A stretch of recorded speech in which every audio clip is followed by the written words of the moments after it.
Beth Genley with Burnout Solutions, and today we're talking about coping with a burnout-inducing boss. And in the terms of burnout protection, there are personal skills that you can apply to help you be strong and be protected even in a difficult environment and working for difficult people. The new piece of information for this video is the Burnout Shield. The Burnout Shield is a set of 60 plus skills that we've put together from the burnout research that you can actually take an assessment for to see which skills you already have and which skills you need to work on. And when I made the blog post for today about how to cope with a burnout-inducing boss, I went around that Burnout Shield and picked one skill from each of those 5 areas. A lot of these skills are very in-depth and very detailed. It takes a while to work through, so 5 is plenty. So let's start with self-care. And we talked about having compassion for yourself as a self-care activity.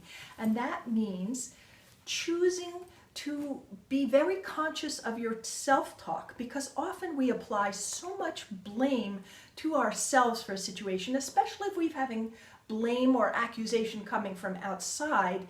It's really worth learning the skill to ask, is that true? Is that really true, or is that a distortion? Also, when we're burned out, we feel a lot of internal pain and self-doubt, and when someone accuses or complains from outside, that hooks right into that self-doubt. So it's worth having the self-care compassion skills to unhook that.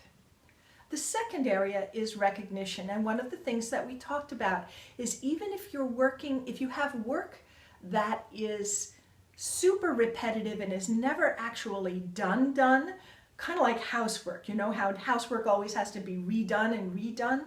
So finding ways to break that down into tasks that you can say, yes, I got it done this time. It's done for now. It is knocked off my to-do list for today anyway.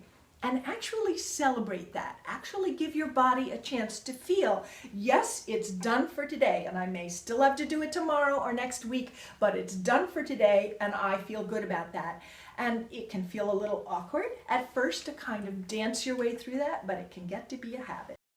Under the third area, community, today we're going to talk about communication, and specifically we're going to talk about listening skills. Sometimes if we can hear the concern behind the accusation, behind the blame, behind the brushing on to the next task, we can shift the emotional focus of the interaction and actually get more work done. So communication skills for community is our skill for the day, and especially listening. Fourth, we talked about coping styles. And one of the essences of coping styles is that we're looking at the difference between problem-focused coping and emotion-focused coping. In emotion-focused coping, we deal with issues based on how we feel about them, which is a very valid way to cope with a situation, but it's not the only way. And sometimes unhooking our emotions or using our emotions as a guide to what the problem actually is can help us move the situation into a much more productive frame.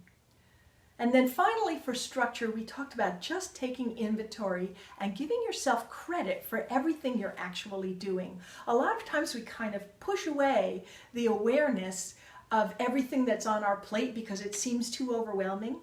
But if you look at the list, first of all, you can give yourself credit for it and actually say, wow, I'm really pretty cool. I'm getting a lot done. I'm really shouldering a lot here.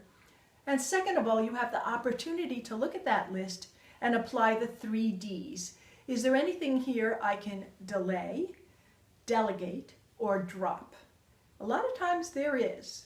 So give that a try.